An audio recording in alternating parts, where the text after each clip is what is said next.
So Netflix made a documentary about Cleopatra. What could possibly go wrong? Let's have a look. So right off the bat, we're treated to a race swap Cleopatra, and the executive producer is Jada Pinkett Smith. Oh! Oh! Oh, beautiful! Well, this just got a lot worse, but let's hear what they have to say. I imagine her to have curly hair like me and a similar skin color. You can imagine whatever you want, but historical data suggests otherwise. I remember my grandmother saying to me, I don't care what they tell you in school, Cleopatra was black. Wait a minute, hold it, stop right there. We have historical records, busts, mosaics, and coins with her face minted on them. But let's ignore all that because your grandmama said Cleopatra was black. Get out. You know, I didn't think I'd go for the pillow practically from the start, but here we are. Now, if you'll excuse me for a moment.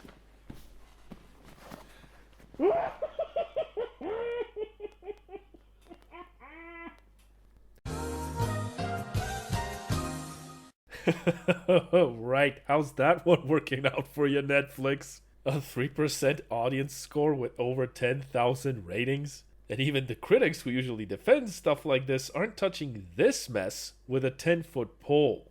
You see, people are mad about this, and rightfully so. Ancient Egypt is one of the oldest civilizations on Earth. Its early dynastic period can be traced back to 3150 BC. It's gone through multiple historical periods like the Old and the New Kingdom, and its legacy, not just to the people of Egypt but to the entire world, includes amazing sites like the Great Pyramid of Giza, the Step Pyramid of Djoser, the Temple at Abu Simbel, the Valley of the Kings, which is the resting place of many of Egypt's great pharaohs, and the priceless treasure trove of artifacts and documents, including things like Nefertiti's bust. So if you're gonna sit down and make a documentary about it, you'd better make sure you have your facts straight. Because as I mentioned, there's quite a lot of cataloged information about ancient Egypt, including Cleopatra. She was part of the Ptolemaic dynasty, which ruled for 275 years, from 305 to 30 BC. And the founder of that dynasty was Ptolemy, one of the generals of Alexander the Great, who was of Macedonian Greek origin. So despite what your grandmama says, Cleopatra was Macedonian Greek. And if the busts and all the other physical depictions of her that have survived through the ages aren't enough, we also know who her ancestors were thanks to historical records. And when you look at her family tree, to say that they kept it in the family is a huge understatement. And the best part, they actually mention her ancestry in the trailer. Cleopatra was a Ptolemaic ruler. The very first Ptolemy is a general of Alexander the Great. But that doesn't stop them from directly contradicting themselves by depicting Cleopatra as black. Don't you want your last-minute instructions?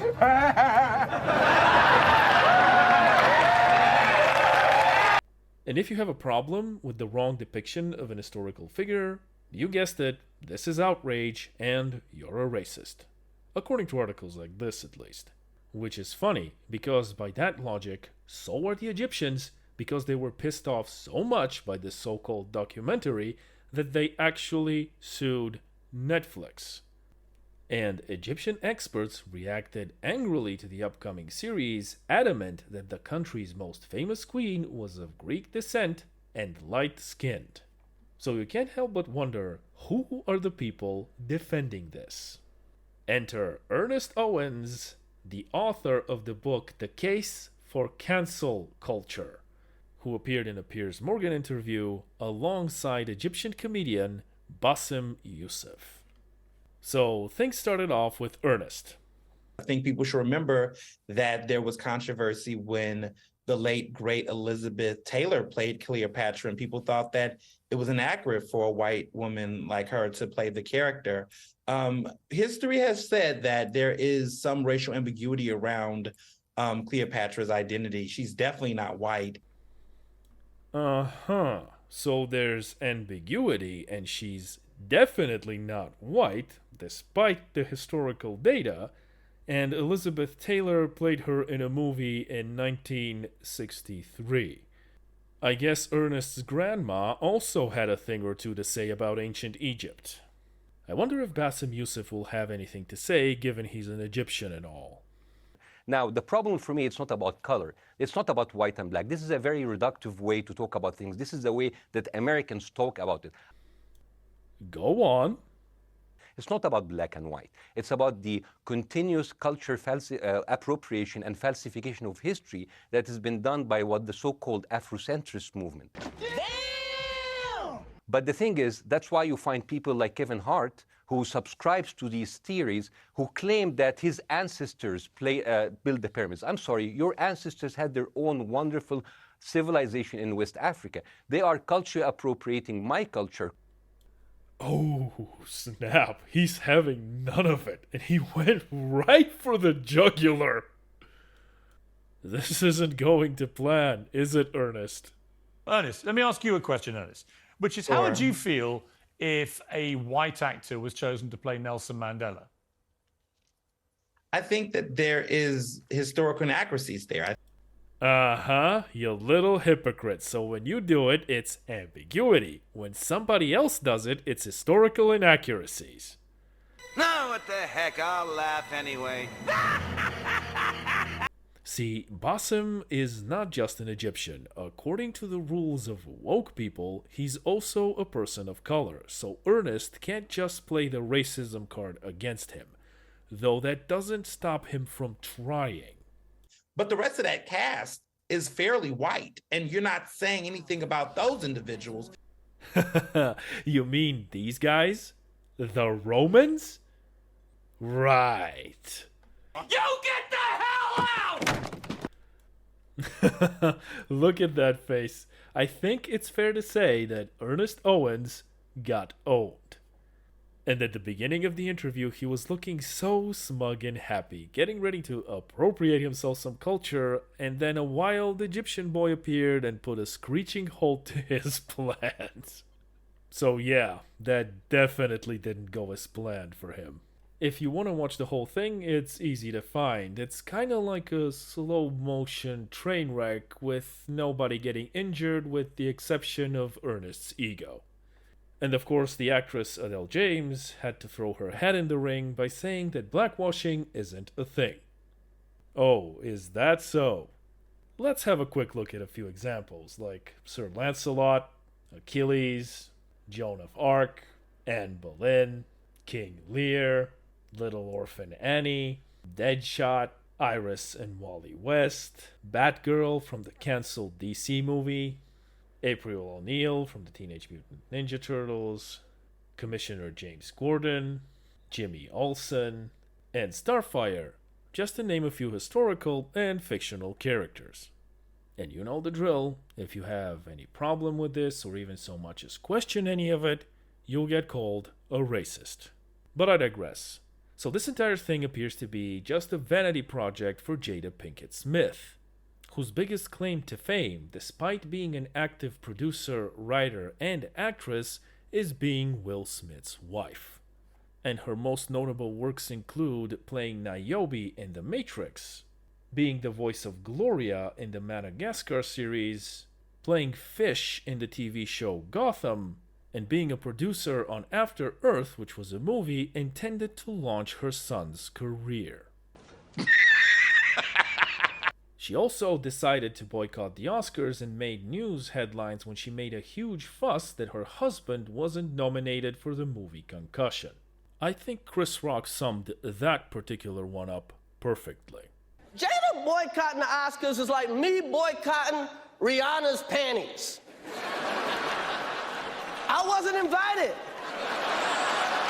She was also the reason for the infamous slap heard around the world, when Chris Rock made a joke about her, calling her G.I. Jada.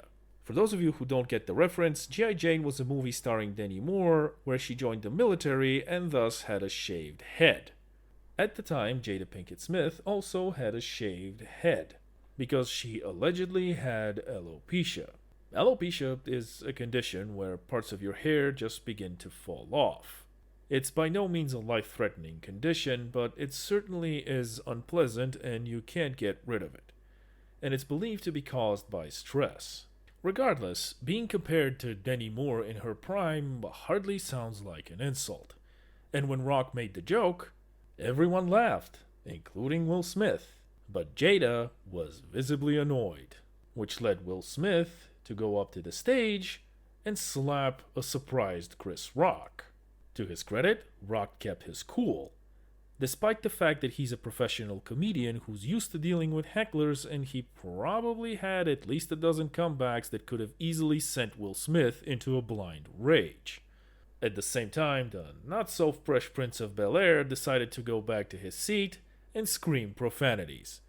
Perfectly acceptable behavior for what used to be Hollywood's most prestigious awards ceremony. And as a cherry on top, Will Smith won the Oscar, proceeded to tearfully apologize to everyone under the sun except the person he had just assaulted, and then went on to demonstrate his remorse by dancing the night away to his own songs. Oh, and I also forgot to mention Red Table Talk, a show where Jada Pinkett Smith, her daughter, and her mother have, and I quote, candid conversations with family and friends. There seems to be a lot of nepotism and narcissism surrounding this woman. Also, is it just me, or does this picture look like she's got Will Smith in her talons and she's siphoning out his soul? Take that, you winged spawn of Satan! Speaking of Will Smith's soul, for some reason this woman thought it would be a great idea to air her dirty laundry and drag her husband into a one-on-one conversation in her own show, where she discussed her, as she puts it, entanglement with a friend of their son.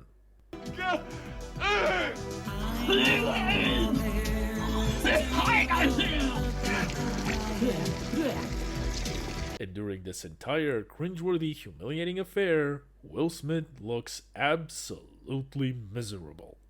This is a man who is dead inside. And I know he's not pretending, because quite frankly, Will Smith is not that good of an actor.